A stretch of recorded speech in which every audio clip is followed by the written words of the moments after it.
Namaskar, Dileep Singh Advocate. Welcome to my channel Journey of Constitution of India. On 4th December 2017, Mr. Venkaiah Naidu, then Chairman of Rajya Sabha, passed an order disqualifying Mr. Sharad Yadav from being a member of Rajya Sabha under provision of Para 2(1)(a) of the 10th Schedule of Indian Constitution.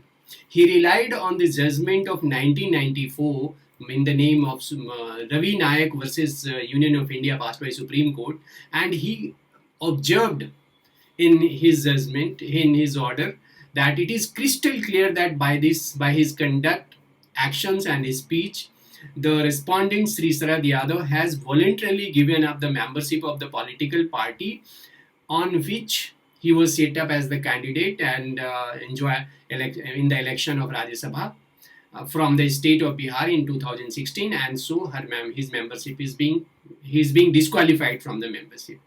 I have quoted this line to show that the conduct of the person is important, not the formal resignation or relinquishment of the membership of the party. This order was passed just 1 year after the election in 2016, and the term of Rajya Sabha is 6 years. So, Mr. Venkaiah Naidu said that there has been widespread criticism of some presiding officers who didn't take a decision in time and within the reasonable time under the 10th schedule of the Constitution of India. If this is the concern of a noted parliamentarian and at present vice president, then how proper it is for Rajasthan High Court to entertain the petition against a so-called notice given by the speaker.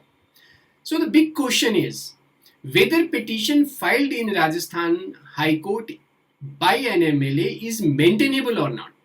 Just see the legal provision under which this disqualification process is taken. The question is a question as to whether a member of a House of Parliament or a state legislature has become subject to disqualification will be determined by the chairman and speaker of the House, and such decision will be final. So this is the legal proposition that the decision of speaker will be final. So the so-called notice given by the speaker to the MLAs are very much within the power and within his jurisdiction of the speaker. So he should not be obstructed from taking the legal course which is entrusted to him, and as envisaged in the anti-defection law, and that has been put in the 10th schedule of the Indian Constitution. So why the question arises, why this power has been wasted with the speaker only? The intention of the lawmakers was to waste the power of disqualification with the speaker is just to ensure that fair and speedy and expeditious disposal of the case taken under 10th schedule. And this is very much evident from the statement made by then law minister while introducing the bill, 52nd Amendment Bill in 1985 in the Lok Sabha on 30th January 1985. I am quoting it. If the bill is to be effective and if defection is to be outlawed effectively, then we must choose a forum which will decide the matter fearlessly and expeditiously, and a speaker is the only forum which is possible. So a speaker has been entrusted by the lawmakers with a special task. I would like to quote the statement of then Prime Minister Sri Rajiv Gandhi on the bill in Rajya Sabha on 31st January 1985. What we have tried, I'm quoting it, what we have tried to do in this bill is to make it as black and white as possible so that there are no gray areas where somebody has to take a decision. The decision should be automatic, backed by a sequence of events which are on record, so that there is no debate about it. We also thought that the operation of the bill should be quick so that there is no time for horse trading to take place or any other problem arise. That is why we are left. This is to that is why this is left to the chairman or the speaker. So the speaker's role has been emphasized at every stage. Then what is the sequence of event as it is coming out from the statement of Sri Rajiv Gandhi, that what is the sequence of event which should be considered and whether it can be construed anti-party? In the present scenario, when going away with 19 MLAs in different states, not attending the meetings of the parties, defying party position, leading to fall the parties of the government of the parties, and going to the court. These all sequence of events are to be taken into consideration by the speaker, and so the steps taken by the speaker is within his jurisdiction. The so-called notice given is by the speaker, and the party who has approached to the speaker complaining about the MLAs is also very very plausible step. The Supreme Court has shown deep concern on delay in deciding the matter of disqualification by the speakers in some cases, and he has found it frustrating also. As I would like to mention here the case of Speaker Haryana Vidhan Sabha versus Kuldeep Bishnoi and others, AIR 2013, Supreme Court 120. The Speaker of the Assembly has particularly delayed the process for up to 4 years in deciding the petition of disqualification, and this was very frustrating. It was frustrating the law, the provision of law.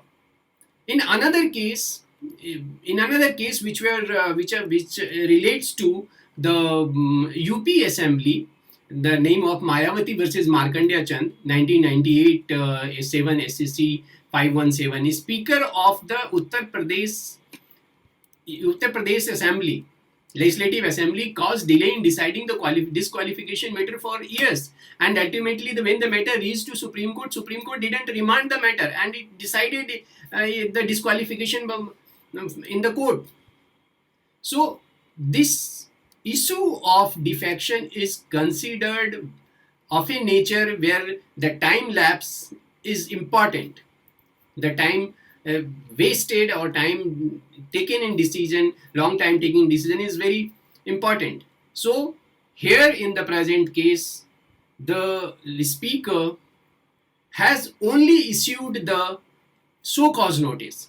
Here I would like to quote Mr. Naidu's, while deciding the Sarad Yadav case, his observations very relevant, and that such patterns which go to the root of the democratic functioning and which raise the question whether a particular legislature is entitled to sit in the legislature or not, should not be kept pending and dragged on the presiding or by the presiding officers or by the speakers. So it is high time to effectively thwart the evil of political defections, and that mental approach which has if that is not left uncurbed, that is likely to undermine the very foundation of the democracy and the principle which sustain it. The intention of the lawmakers the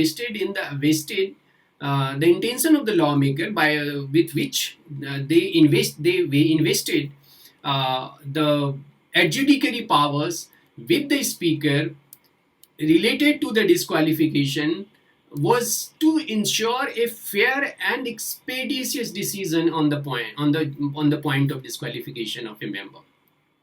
The importance of the post of a speaker of the house is very much from the day and from the inception when this post was created by the British Parliament in the democratic system. It was the year 1377, some 642 years back.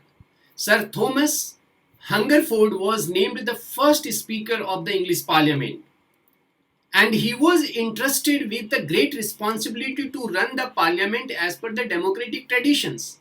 Even in our Constitution, Article 178 of the Indian Constitution provides that every legislative assembly of a state shall have a speaker, and he will be entrusted with the task of running the legislative house as per the parliamentary norms. So it is the need of hour that the speaker should be allowed to function as per law. In the present scenario, the speaker had only given the show cause notice, and which on the complaint received from the political party, and he should be allowed to function.